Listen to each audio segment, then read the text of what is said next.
But this dynasty thrived and flourished under one guy, a guy I would have liked to have met, named Cyrus the Great. Welcome to Watch Mojo, and in today's installment of Versus, we're pitting Cyrus and Alexander, two of history's greatest conquerors, against each other to determine who the greatest great is. Here, right here, we cut the throat of the Persian army. Round 1, Rise to Power. Alexander was a man who had a mission, and he knew that mission entailed risk. Ready the troops. Be quick.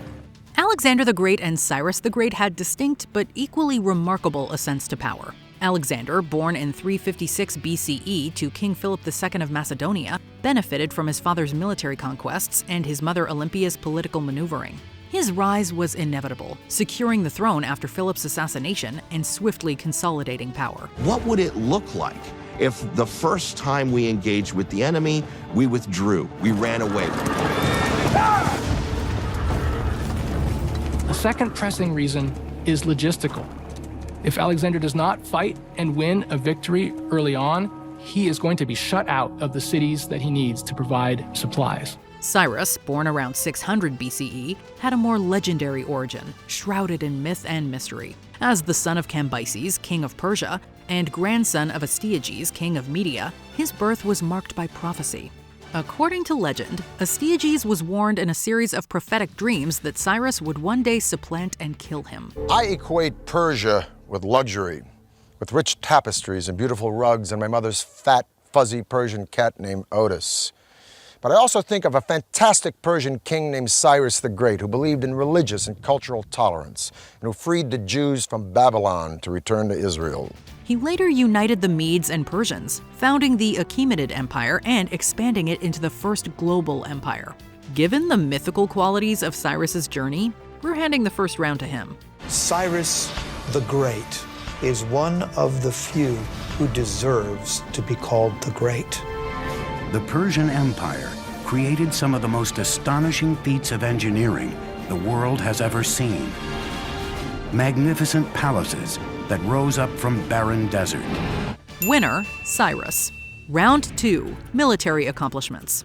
Alexander conquered the entire Persian Empire and extended Greek influence across Egypt, Persia, and India, and never once lost a battle. Despite commanding a relatively small army, he was renowned for his military genius, innovative tactics, and effective use of combined arms, especially in battles like Gaugamela. His father's phalanx strategy was a key element in his success, making him one of history's most formidable commanders. There, in the crack of the Persian line, we'll go for the head.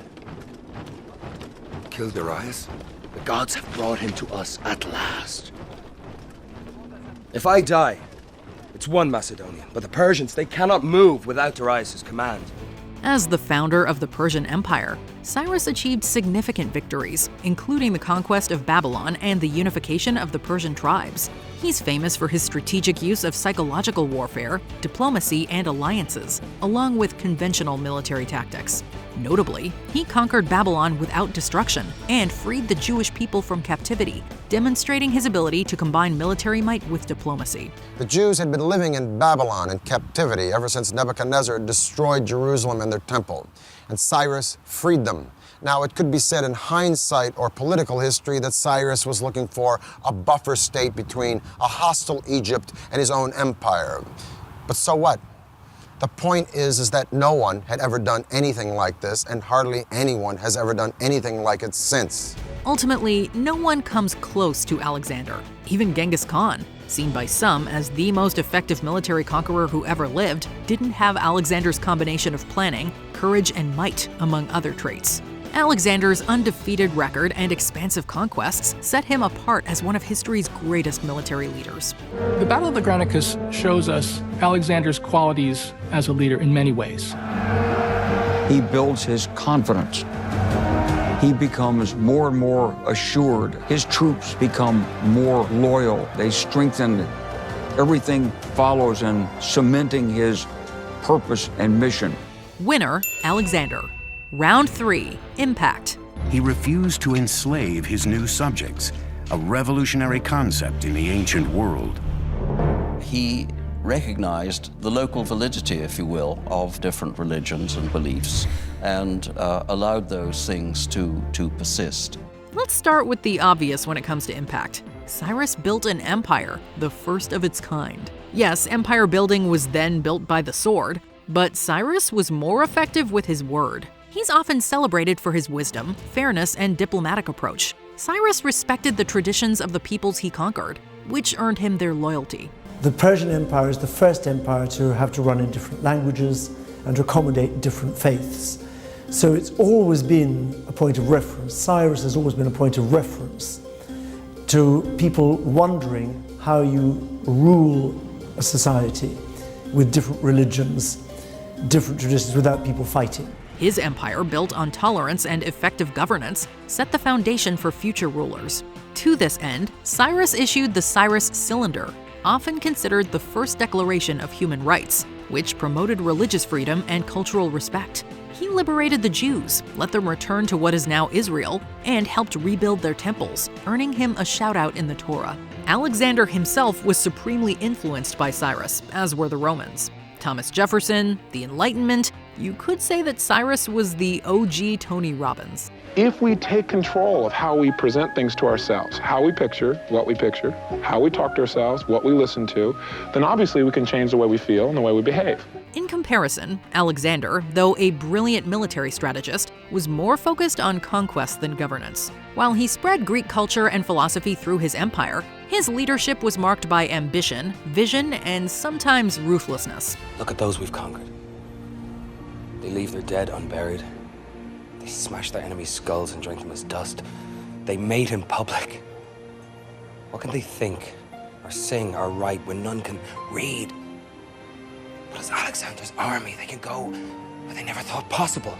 While spreading Greek culture, he also attempted to merge Greek and Persian traditions, including religious practices. However, his approach to governance was more focused on Greek ideals than cultural preservation. Ultimately, his empire crumbled shortly after his death, cutting short his rule's long-term impact. In the end, Cyrus stands out as the more enduring figure, owing largely to his foundational impact on human rights, religious tolerance, and governance. When the Founding Fathers are thinking, how will we make a country where different faiths are all respected, but there's no state religion, they look to Cyrus. And Thomas Jefferson studies Cyrus. He tells his grandson to study Cyrus. And the US Constitution is in some ways the direct descendant of this cylinder. Winner, Cyrus. Round 4, Wealth. The empire over which Cyrus ruled was the largest the ancient world had ever seen, and may be to this day the largest empire ever. Cyrus's vast wealth came from the sheer size of his Achaemenid empire. Its size meant that it controlled vast resources. These included agricultural land, mines, and trade routes, making the empire immensely wealthy. This was in addition to the sophisticated system of tribute that Cyrus trailblazed, in which the conquered regions had to pay taxes in the form of goods, services, or precious metals. Furthermore, his conquering of wealthy kingdoms contributed to his empire's prosperity. Cyrus was a very innovative builder, and I might add that his standards were particularly high.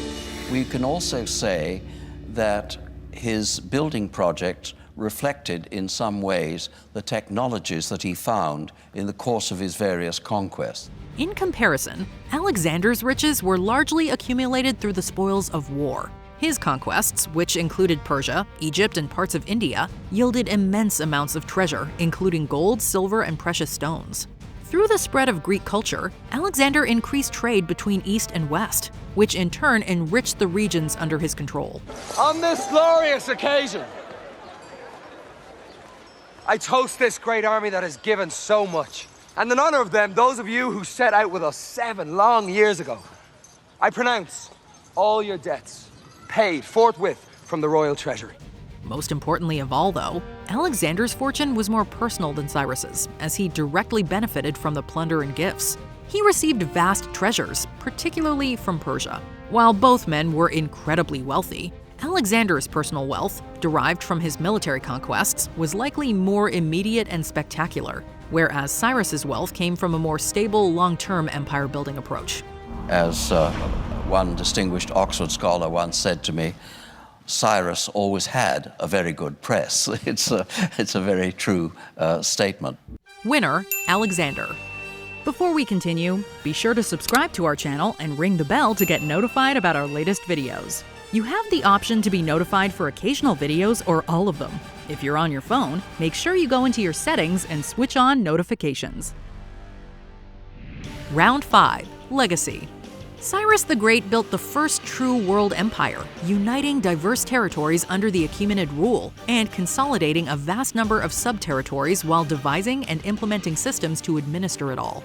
These included taxation, irrigation, postal services, and even early forms of human rights, as demonstrated by his respect of local customs. His policies of cultural respect and religious freedom, allowing subjects to practice their own faiths, left a lasting imprint on governance and empire management. Subsequently, he is the only Gentile in the Bible to be referred to as Mashiach, or Messiah. Alexander the Great, though a brilliant military strategist, left behind an empire that quickly fragmented after his death in 323 BCE. Known for his ambition, vision, and sometimes ruthless approach to achieving his goals, his conquests spread Greek culture across Asia, influencing art, philosophy, and governance for centuries, through a process now known as Hellenization. His military achievements influenced future leaders, but the short-lived nature of his empire and its eventual fragmentation after his death somewhat diminished the lasting impact of his reign. While Alexander's legacy reshaped the cultural world, Cyrus's administrative innovations ensured the Persian Empire's stability long after his passing. Winner, Cyrus. So between Alexander and Cyrus, who was the greater great? Well, it depends on the factors you take into account. If you're looking at military accomplishments and sheer wealth, then Alexander is hard to match. However, if you consider resume, cultural impact, and legacy, then Cyrus is the one to beat. Ultimately, we have to award Cyrus the title of the greatest great, given his administrative innovations, benevolent style of ruling, and the fact that his achievements have stood the test of time. Cyrus created and maintained an empire thanks no doubt to his military savvy, but he was also a political genius. He was an excellent, benevolent manager of men. Who's your favorite ancient conqueror? Are there any other historical figures we should pit against each other? Be sure to let us know in the comments below. Babylon, with its deep water harbor, will be the center of the world. Alexandrias will grow. Populations will mix and travel freely. Asia and Europe will come together. Did you enjoy this video? Check out these other clips from WatchMojo, and be sure to subscribe and ring the bell to be notified about our latest videos.